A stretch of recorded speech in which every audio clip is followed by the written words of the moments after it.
Hey everyone, so today I want to talk to you about the elements in the tarot.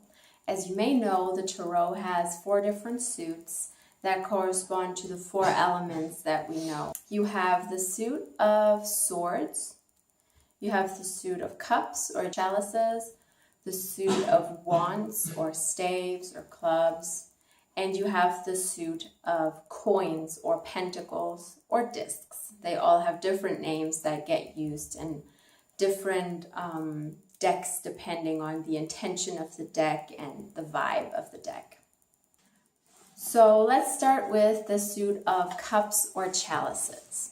The suit of cups is associated with water energy and intuition, the subconscious, feelings, emotions, family, relationships with other people, love, anything that pertains to the heart, basically, that is generally associated with the heart in our system of knowledge. So I will start showing some cards. Now, the obvious one is number 2. It's the card of love. There's 2 different people who are in love, and this person perfectly personifies what the element of water and the suit of cups is about. It's about emotion, about connection to other people on a deeper level, and about intuition. As the Knave of Cups shows, it's also a suit of being daring, going out there, putting yourself out there in a vulnerable way in order to make those deep connections that you are looking for. It's also about your self-worth and about self-consciousness.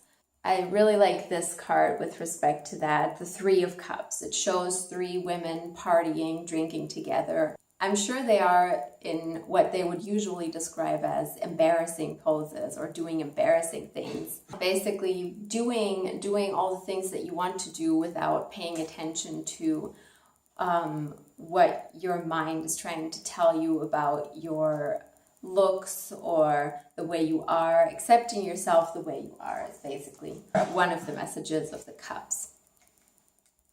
The Knight of Cups is a very strong symbol of intuition. As you can see, his horse does not have reins. He is guiding it with his mind. So having that connection to yourself, your body, where you just guide yourself with your emotions is what the Cups are all about. Then you also have your relationship to your inner child. The 4 of Cups is about seeing the world with eyes of a child again. Being curious, being open to knowledge, being fascinated by things that are maybe not fascinating to adults anymore because we are so used to them. Rediscovering the magic that is deep inside of you and that is trying to come to the forefront. And then we come to the more negative parts of the Cups. The Cups can be about not getting too stuck in your mind and your emotions. In the 4 of Cups, we see a woman who is obviously dreaming about having something else, something higher maybe, even though she has 3 perfectly good cups right in front of her, but she can't see them because she's stuck in her head. She's tired of everyday life. She aspires to bigger things, which can be good, but it also has this warning element of don't get lost in maybe spiritual discovery. Don't just go to the higher planes, but also stay with yourself, stay with what is around you and see the bliss that you have around you. And sometimes the Cups also have messages of letting go, like in the 8 of Cups. Leaving behind you something that is just not working for you anymore. And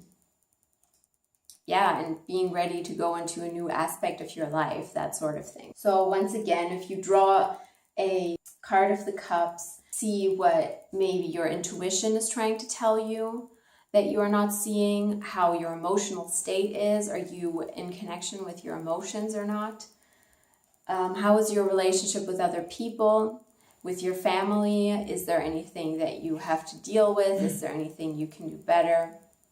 So yes, anything that pertains to intuition, meditation, being with yourself and with others is the cups. Now we will move on to technically the contrary, at least in our mindset, which is fire. Fire is embodied by the staves or wands in tarot. The staves or wands are a suit that are focused on desire, on passion, on will, on creating energy, having a drive, and using your energy, channeling it into a certain direction to reach a goal.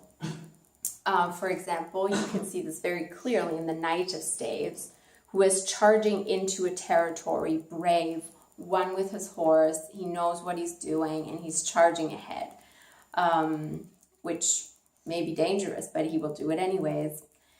Then you have the Queen of Staves. I really love this card because it has a sunflower and a volcano.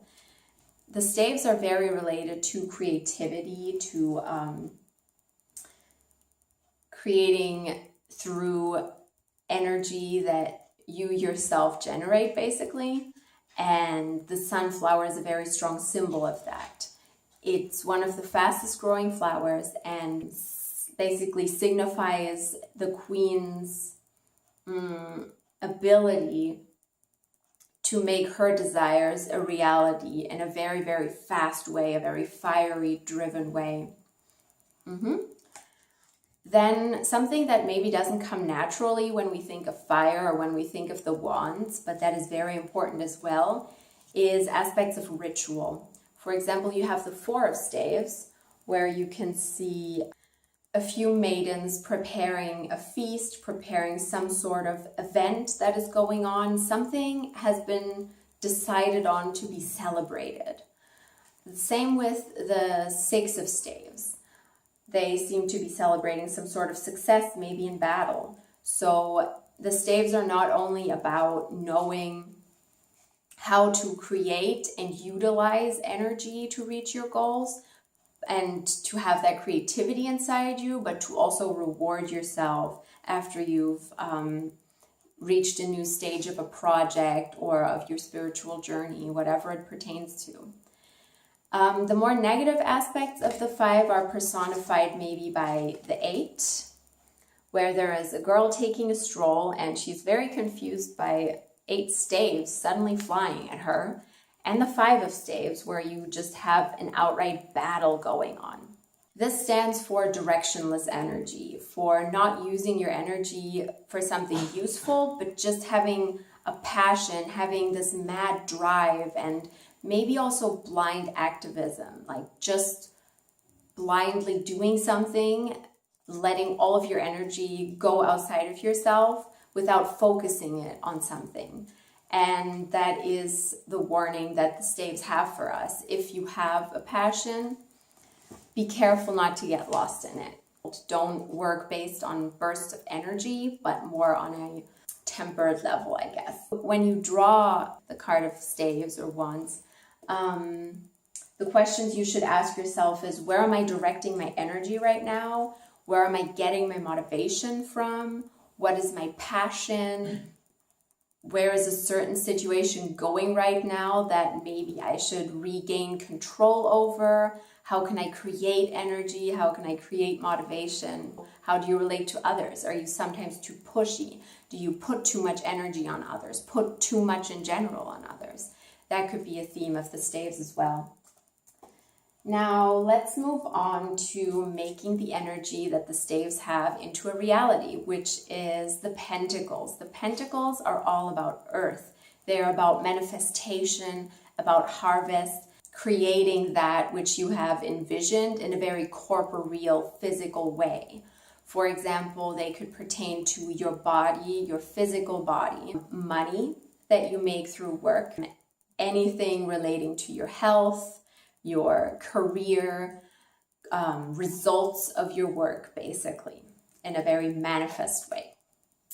That is why sometimes they are also represented as coins, which of course pertain to money and wealth. The Three of Pentacles is a card that tells a story of teamwork, of laying a foundation together, of one guy having a plan, a blueprint, and another guy doing the actual physical work, maybe building a cathedral, it looks like they are doing here. They're doing something that is bigger than themselves. They are reaching it by slowly progressing towards a goal. And that's really what the Pentacles are all about. Slow progression as well as patience and steady progress.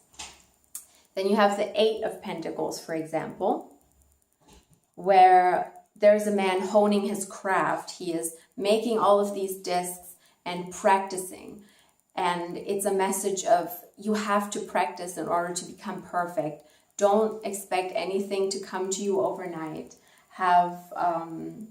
Just have patience, whether it's your career or improving your health. Anything like that needs time. It needs time and it needs constant care. The Knight of Discs, I like him very much because he's one of the only knights that walks away from you. All the other ones walk towards you and he walks away. He's guiding you. He's showing you the way. He's a very reliable person, just like the Page of Pentacles.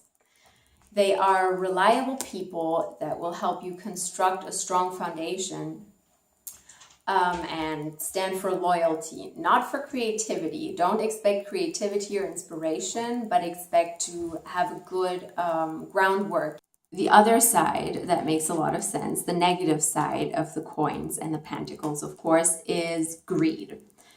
Greed, being overly materialistic, not knowing when to stop gathering worldly things, putting too much value into the corporeal result of your work. For example, if you only do your job in order to earn money, not because it's fun. You hate your job, but the money is what makes it all worth it. This would create an imbalance between the corporeal result of your work and the work itself that is supposed to be fun or creative or at least sometimes rewarding other than the material result. Basically, their message is, if you're greedy, you block yourself off from the world. He is blocking himself from the earth because he has two coins under his feet. He's blocking other people by holding it in front of his heart, protecting his mind from anything that comes from above. He is just blocking himself by focusing on materialistic things too much. But to end with something positive, I also want to show this card where it's just this woman who's in a beautiful garden, kind of appreciating what her garden has given her, basically taking a stroll through the garden of her results. That only leaves the element of air and the swords. The element of air and swords are associated with intelligence, with the mind, with opinions, philosophy, anything that we could classify as the logical sphere of things, or at least what we perceive as logical. It also has to do with communication, not so much on the basis of a relationship like cups would be, but more on a level of communicating clearly about what is inside of you, what your plans are, what is logically happening, basically. So the first card I want to show is the Queen of Swords. I really love this card because she is holding the sword in front of her as if she's protecting herself, but you can also see a certain ruthlessness in her gaze. Even though she seems kind of cool and collected and mostly focused on her mind, you also have this aspect of being willing to fight for the ones or cutting away for the ones that she loves and protecting them. So I really like this card. Let's see. Now, here's a card that deals with the aspect of communication. It's about a breakdown of communication. You have a heart being pierced by three swords. This may be a symbol of also overthinking your emotions rather than feeling them or trusting your intuition. You are destroying them, and I think we all know this feeling, destroying them by overthinking it and by putting logic into the mix, which sometimes just doesn't work. And also destroying love by maybe communicating in the wrong way and talking to your partner in the wrong way. The swords also have sometimes a very secluded aspect to them, as in one of my favorite cards, the Two of Swords. It's a woman sitting in the middle of a field. Behind her is water, which stands for the subconscious. There's a waxing moon in the background, and she is holding two swords to, at the same time, protect herself. But they also stand for the two paths that she might take in her life, the two paths that she is very focused on thinking about at the moment. And while this card is missing the kind of meditative quality of the High Priestess, it's more focused on the mind, of going over things in a logical way. Here we have something that kind of pertains to philosophy, the Five of Swords. This is clearly a picture after a battle.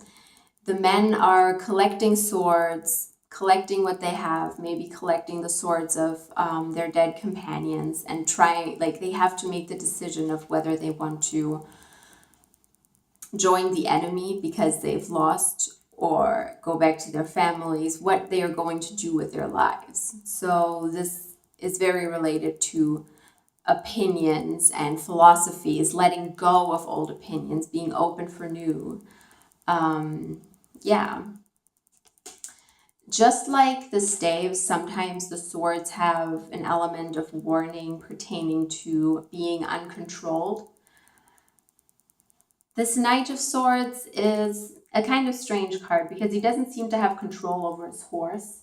And I'd like to actually compare it to the Knight of Cups. You have the Knight of Cups, who has no reins for his horse. He is completely in control of it. His intuition is guiding the way of the horse, while the Knight of Swords seems to have no control over his horse whatsoever. It seems like he is going into a direction. He thinks he knows what he's doing, but he really doesn't, and he's confused, and everything's kind of convoluted in this card. And it's almost a bit scary how he's riding towards us. It's definitely not comparable to this, where you have the bringer of bliss, the bringer of emotion and enlightenment and intuition. Here it's more threatening. Someone is approaching us with a sword, and we have to figure out what we're going to do because he seems kind of out of control. Letting go of opinions or philosophies or dogmas that you hold on to too fastly, letting go of truths that seem logical but may not speak to you emotionally or in your intuition. And also periods of gestation, of resting, of seeking determination within yourself rather than charging into battle without having a plan. It can also be about, like the Nine of Swords, about dealing with your past. Yeah, so it's a very broad subject that kind of connects a lot of aspects. That's why it's hard to break down and hard to grasp sometimes, because our human mind goes in so many different directions. And yeah, I hope this was in any way helpful. And continue to learn, continue to study the elements. There's so much more to it. There's so much depth. I've just given a little glimpse into it that was kind of all over the place, but I hope it was inspiring.